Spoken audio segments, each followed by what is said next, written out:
Today my topic are the ideal operational amplifier and their configuration and their applications and their uses in physics. So operational amplifier is a building block of differential amplifier and those operational amplifier have following characteristic is called ideal operational amplifier. पहली characteristic है कि जो उसका open loop voltage gain होना चाहिए वो infinite होना चाहिए।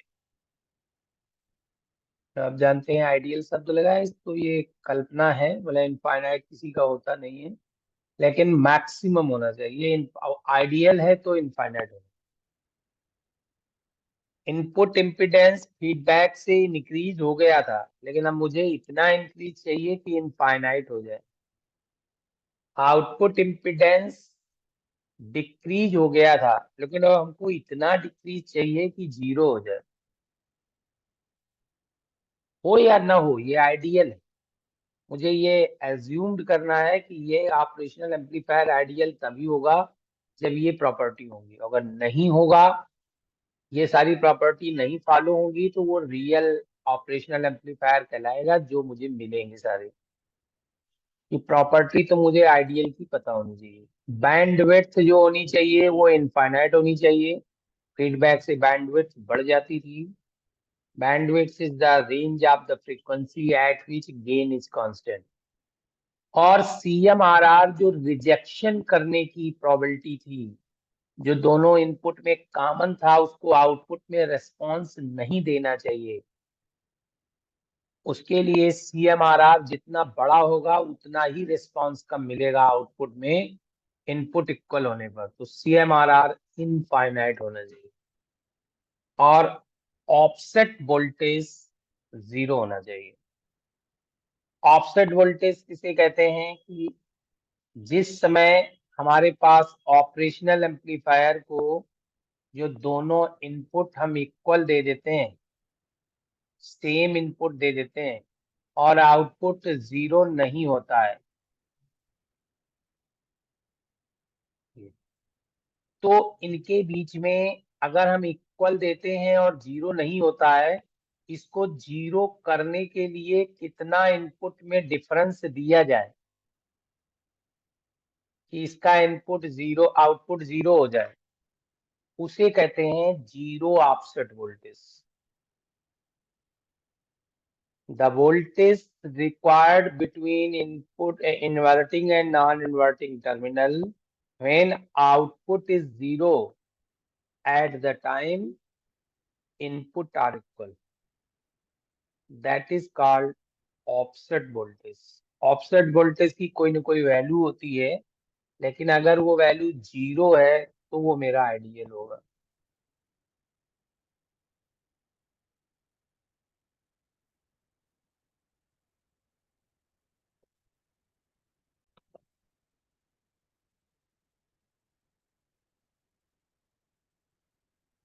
अब हम ओपेम को इन्वर्टिंग एम्पलीफायर यूज करने जा रहे हैं। ऑपरेशनल एम्पलीफायर है, उसको हम एक इन्वर्टिंग एम्पलीफायर यूज करने जा रहे हैं। तो आप जानते हैं कि अगर इन्वर्टिंग यूज करेंगे तो नॉन इन्वर्टिंग जो प्लस वाला टर्मिनल है उसको जीरो वोल्टेज देना पड़ेगा। ये मतलब ग्राउंड से जोड़ना पड़ेगा।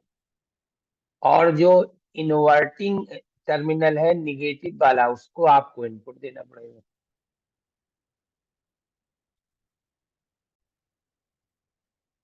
तो op amp as a inverting amplifier, जैसा नाम है, इन्वर्टिंग को मुझे इनपुट देना है और नॉन इन्वर्टिंग को ग्राउंड करना है। ये मेरा दिखाई देगा। तो हम तो अगर फिगर बनाना चाहें तो मेरा ऐसे बनेगा। अगर हम कहें ये मेरे पास ओपीएम है, ये मान लीजिए इन्वर्टिंग है, ये नॉन इन्वर्टिंग है, तो नॉन इन्वर्टिंग को तो पृथ्वी से जोड़ देना है।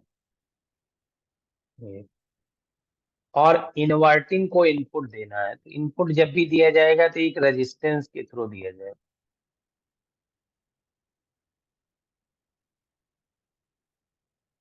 इसको दे दिया हमने इनपुट। डायग्राम बहुत आसान होता है और डायग्राम भी तो मेन है। अब देखिए, ये तो जैसे डेफिनेशन है वैसे मेरे हिसाब से तो ये फिगर बन गया, लेकिन अभी इसमें फीडबैक होना चाहिए, नहीं तो फिर ये गेन इसका कम हो जाएगा। मतलब open loop voltage gain infinite होगा और इसकी प्रॉपर्टी को बढ़ाना है तो फीडबैक होना चाहिए। तो यहाँ पर फीडबैक रेजिस्टेंस लगा दिया जाएगा। ये डायग्राम होगा जब ये ये डायग्राम आगे हम बताने जा रहे हैं, तो ये डायग्राम मिलेगा जाएगा।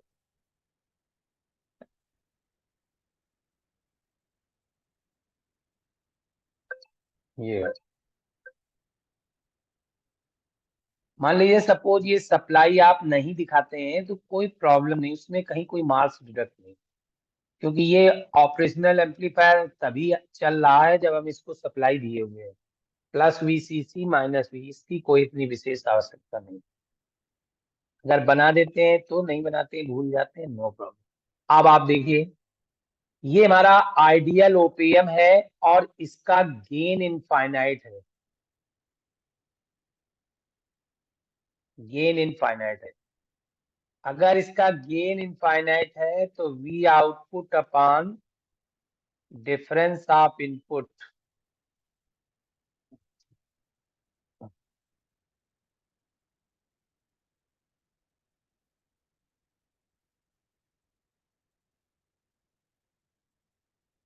इसका मतलब इस जगह जो वोल्टेज होगा वही इस जगह होगा। मतलब डिफरेंस उसका जीरो आना चाहिए। कहां पर, हम यहाँ देने वाले पर बात नहीं कर रहे। हम, मेरा तो इस जगह मेन है हमारा ये इसका ये टर्मिनल है नॉन इन्वर्टिंग, इन्वर्टिंग, और ये टर्मिनल है, ये आपका यहाँ माइनस लीजिएगा।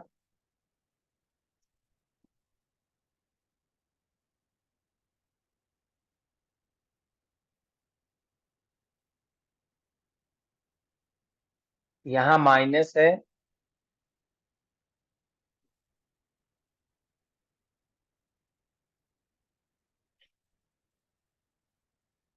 यहाँ पर माइनस है, यहाँ प्लस है, क्योंकि टॉपिक का नाम है इन्वर्टिंग। तो आपका जो वोल्टेज इस जगह है वही वोल्टेज इस जगह है। और यहाँ क्या दिया है, ग्राउंड, मतलब जीरो है, तो इसका मतलब इस जगह भी जीरो है, मतलब VA बराबर जीरो है। अब चूंकि इनफाइनाइट गेन है और इसका इनपुट रेजिस्टेंस कितना है, इनफाइनाइट है। ये इसकी आइडियल में लिखा है इनफाइनाइट। जब रेजिस्टेंस इनफाइनाइट होता है तो उससे फ्लो होने वाली करंट जीरो होती है।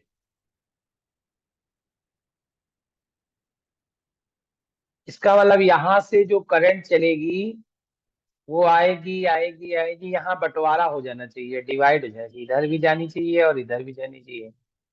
लेकिन यहाँ पर पहुंचने के दो रास्ते हैं, एक रास्ता ये है और एक रास्ता इसके थ्रू जा रहे हैं। लेकिन इसका रेजिस्टेंस है इनफाइनाइट, तो इनफाइनाइट होने से इससे होकर के करंट नहीं जाएगी आई बराबर जीरो। तो जब इससे होकर के नहीं जाएगी तब आपका रास्ता करंट का क्या होगा कि ये चले, मतलब ये चले और ऐसे होते हैं।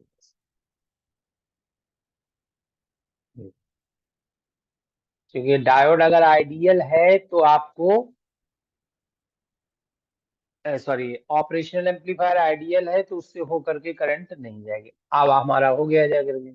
अब हम क्या करेंगे, इस पॉइंट पर किरचॉफ का नियम लगाएंगे, इसी रास्ते में किरचॉफ का नियम। तो क्या होगा, V1 minus VA upon R1, ये इसमें करंट हो गई, equal to VA minus V output upon RF।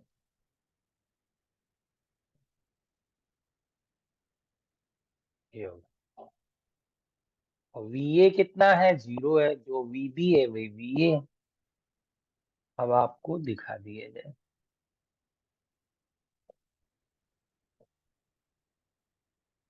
ये लाइन होगी, ये इसका गेन आ गया जब हल कर V1/R1 बराबर minus V output upon R F, या V output upon V1 equal to minus R F upon R. तो इसका गेन, इसका फार्मूला इन्वर्टिंग में जो आप यूज कर रहे हो, उसका गेन का फार्मूला हो गया minus R F upon R one.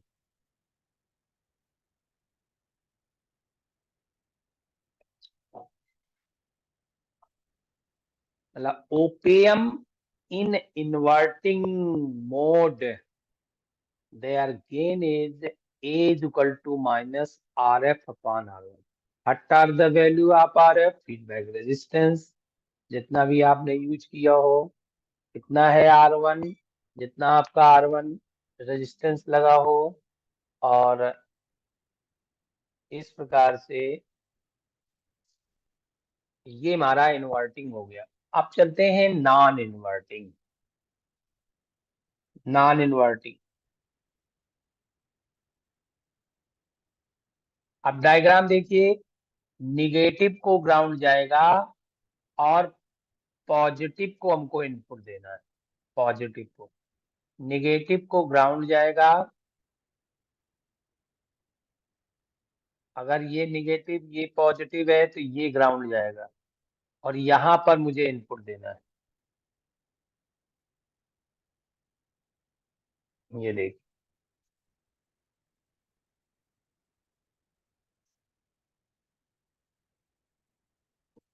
Diagram थोड़ा सा अभी फर्स्ट स्टेज में लर्न करना पड़ेगा आपको। ये आप सोचेंगे यहाँ भी ग्राउंड बना है, वैसे भी कभी भी कोई एक इनपुट अगर हम आप V1 लिख देते हैं, तो आप समझ लो V1 नहीं है, इसका दूसरा टर्मिनल ग्राउंड तो है ही। वो चाहे शो किया जाए चाहे न शो किया जाए, अगर हम चाहते इसको हटा देते, इसको न बनाते इसको, और ये भी न लिखते, यहाँ V1 लिख देते, तब भी कोई दिक्कत नहीं थी। क्योंकि जहां से भी हम सप्लाई वोल्टेज देंगे उसका एक टर्मिनल तो ग्राउंड है ही, तो नोन है कि ग्राउंड है।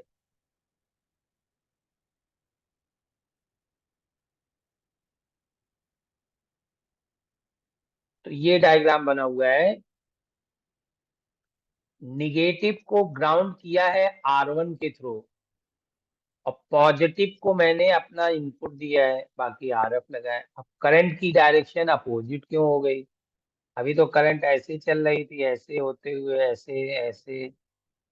अब देखिए यहाँ है 0, और यहाँ आपको पॉजिटिव मिलना है, क्योंकि ये नॉन इन्वर्टिंग एम्पलीफायर है। तो आप करंट तो हमेशा पॉजिटिव से 0 की तरफ चलेगी जाएगी। तो करंट की डायरेक्शन ये हो गई, पाथ वही अभी भी है।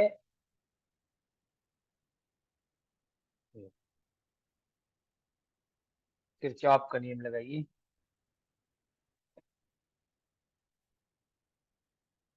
यहां से चल दीजिए किरचॉफ का नियम। V output minus V A upon R F, V A minus 0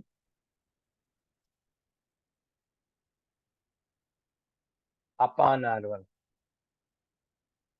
अब यहाँ पर है कितना वोल्टेज, जितना यहाँ पर है उतने यहाँ पर है, तो यहाँ पर कितना है, V1 माना है, तो यहाँ भी V1 है। मतलब जो बी पॉइंट पर वोल्टेज होगा वही ए पॉइंट पर। इसके पहले एक लाइन लिखनी पड़ेगी कि ऑपरेशनल एम्पलीफायर इज आइडियल, ये शब्द लिखना पड़ेगा। तो VA की जगह आपका हो गया V1, तो V output minus V1 RF।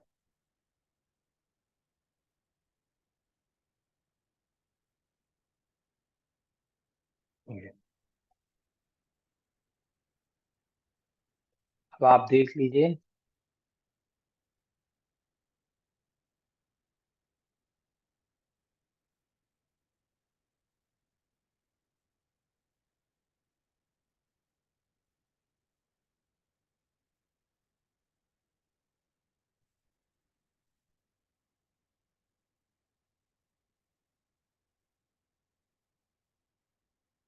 देखिए वो हल करके निकाला है तो ये आया है। अब R F upon R one और 1 प्लस ये पॉजिटिव वैल्यू आ गई है, इसका गेन भी पॉजिटिव होगा। तो वो हमारा हुआ इन्वर्टिंग और ये हुआ हमारा नॉन इन्वर्टिंग, मतलब दोनों एम्पलीफायर हो गए। अब थर्ड चलते हैं, ओपेयम एज ए वोल्टेज फॉलोअर।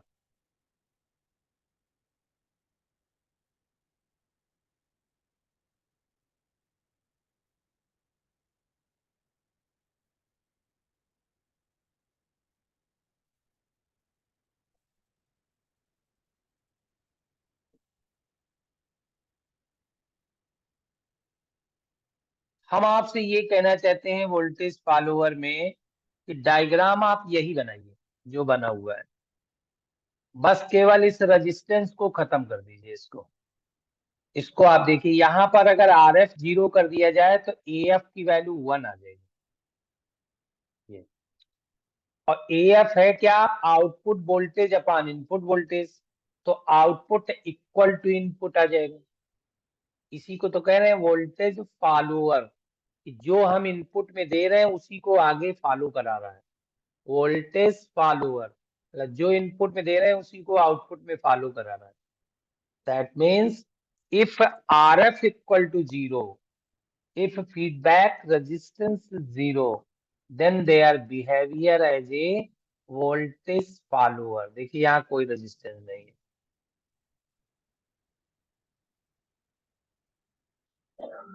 तो V output equal to V input. ऐसा एम्पलीफायर इनपुट को आउटपुट में फॉलो करा देता है। So output is equal to input, that means output voltage follows input voltage, so it is called voltage follower. It may be used as buffer for impedance matching, detail आगे जानोगे। Buffering में इसका use होता है और इसका gain 1 हो जाता है, क्योंकि 1 plus R F upon R one gain का फार्मूला होता है। आर एफ 0 है तो इसकी वैल्यू 1 हो जाए। अब फीडबैक जब होता है तो इनपुट रेजिस्टेंस कितना हो जाता है, 1 plus A beta R input. यहां पर ए क्या है, इसका गेन क्या है, 1 हो जाता है। इसका गेन इसका 1 हो जाता है। तो जो हमारा फीडबैक रेजिस्टेंस है वो ए आर आई हो जाएगा। आउटपुट फीडबैक रेजिस्टेंस ए का डिवाइड हो जाएगा, जैसे 1 प्लस ए बीटा इंक्रीज कर जाता है, क्योंकि यहाँ आर एफ है नहीं, तो ए आर आई हो जाएगा। और जो फ्रीक्वेंसी है, बैंडविड्थ जिसे कहते हैं, वो ए एफ नॉट हो जाएगी। F not frequency without feedback, और ए वैसे 1 के बराबर है, हर जगह 1 के बराबर, ए को जहां रखना होगा वहां 1 लिखेंगे। और तो एफ एफ हमारी जो फीडबैक फ्रीक्वेंसी है वो ए टाइम्स हो जाएगी। ओडीटी, ये टर्म आपके लिए नया है, आउटपुट ड्रिफ्ट टेम्परेचर।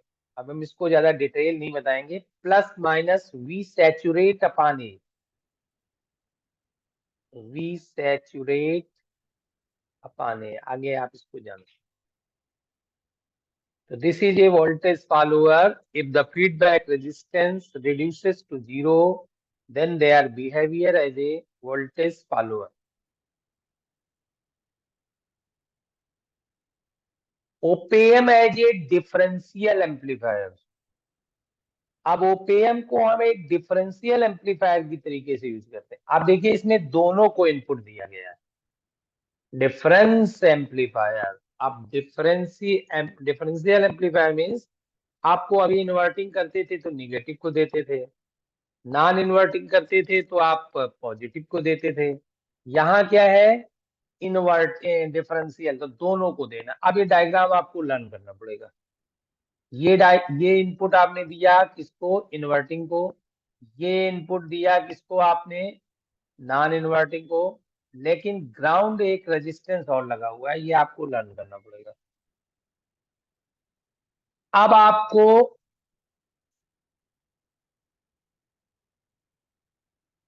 हमारी जरूरत पड़ जाएगी, देखिए हम यहाँ किरचॉफ का नियम लगाएंगे इस वाले में।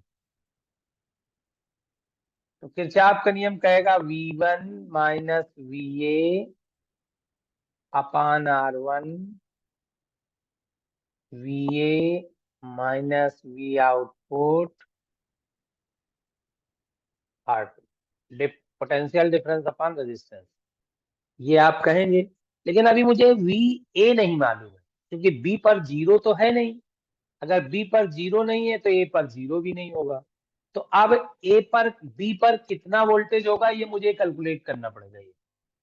यहाँ ये आपने इनपुट दिया है, ये यहाँ से करंट चलेगी, ऐसे चलेगी और इधर नहीं जाएगी, क्योंकि ये आइडियल है।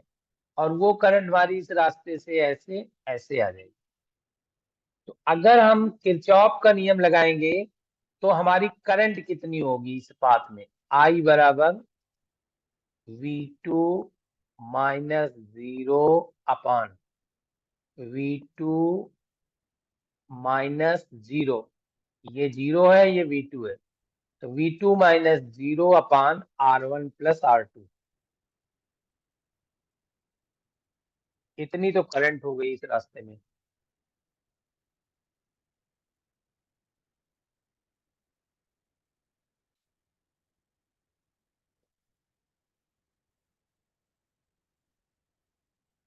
अब देखिए, आप कह रहे हो कि मुझे बी पॉइंट पर वोल्टेज चाहिए, और इस रास्ते में करंट कितनी हो गई, ये लिखी हुई है। ये आई करंट यहाँ है और आई करंट यहाँ इस पाथ में। आप कह रहे हो मुझे बी पॉइंट पर वोल्टेज चाहिए। मैंने आपको एक दिन बताया है, वोल्टेज कभी मीजर नहीं होता है, वोल्टेज का डिफरेंस मीजर होता है। पोटेंशियल डिफरेंस ही आप माप सकते हो, पोटेंशियल नहीं माप सकते हो। पीडी माप सकते हो पोटेंशियल डिफरेंस, क्योंकि पोटेंशियल की डेफिनेशन होती है इन्फिनिटी से उस पॉइंट तक लाने में चार्ज को, नहीं, आप उसी सर्किट में दो बिंदुओं के बीच का पोटेंशियल डिफरेंस नाप सकते हो। तो आप कह रहे हो कि मुझे सर ये चाहिए पोटेंशियल इस जगह, तो हम आपसे कह रहे हैं ये आप नहीं नाप सकते हो। इस पॉइंट और ग्राउंड के बीच का आपको पोटेंशियल नापना पड़ेगा, डिफरेंस। क्योंकि अगर यहाँ पर आपको 10 वोल्ट है, यहाँ 0 है, तो 10 - 0 मीजर करो, वही 10 के बराबर हो गया जाएगा। तो आपको क्या निकालना पड़ेगा, बी पॉइंट पर वोल्टेज का मतलब है VB माइनस 0 ग्राउंड, ये चाहिए आपको। तो VB माइनस 0 क्या होगा, इसमें करंट कितनी आ रही है, I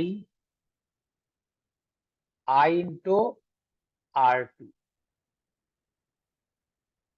I की वैल्यू रख दो, तो R2 अपान R1 प्लस R2, ये B की वैल्यू हो गई, VB की वैल्यू। VB बराबर VB माइनस 0, और VB माइनस 0 वाला पोटेंशियल डिफरेंस, आप किरचॉफ के लॉ से पोटेंशियल डिफरेंस निकाल दो, पोटेंशियल कभी नहीं निकाल। दूसरा पॉइंट ग्राउंड है, तो वो डिफरेंस और वो पोटेंशियल सेम चीज हो जाए।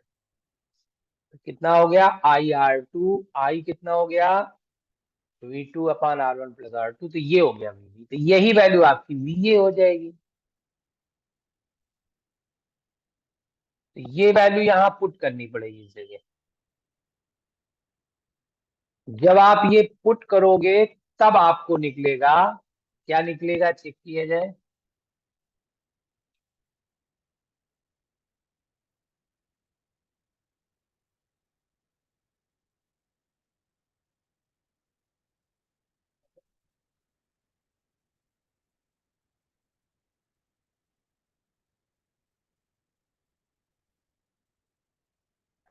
यहाँ पर हमने दो इक्वेशन बना लिया है, एक तरीका और बताया है कि एक किरचॉफ ला ए पॉइंट पर लगा दिया है, तो ये इक्वेशन बन गई है।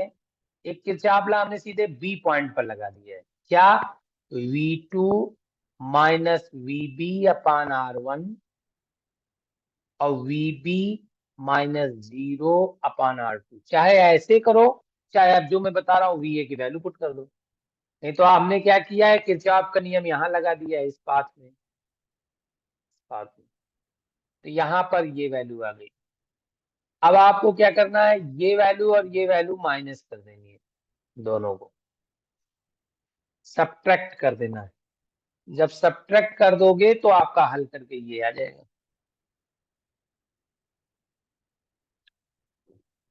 Output is proportional to difference of input.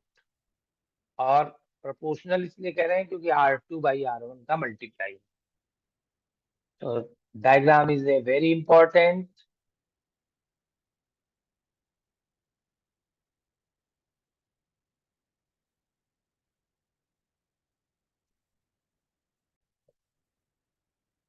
This is the total explanation of ideal operational amplifier in inverting and non-inverting and voltage follower and differential amplifier.